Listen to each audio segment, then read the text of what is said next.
How to make mango juice. Materials: a mango, a half glass of water, a half glass of ice, a spoon of sugar. Steps: first, peel the mango and clean it. Next, cut the mango into pieces and put them into the juicer. Then, put the water, ice and sugar. After that, turn on the juice and wait about 15 seconds. Finally, pour the mango juice into the glass and ready to drink.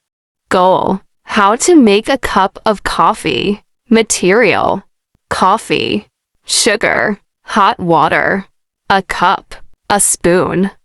Steps: first, put 1 spoon of coffee powder into a cup. Second, add 2 spoons of sugar. Then, pour some hot water into the cup. Finally, stir well and hot coffee is ready to drink.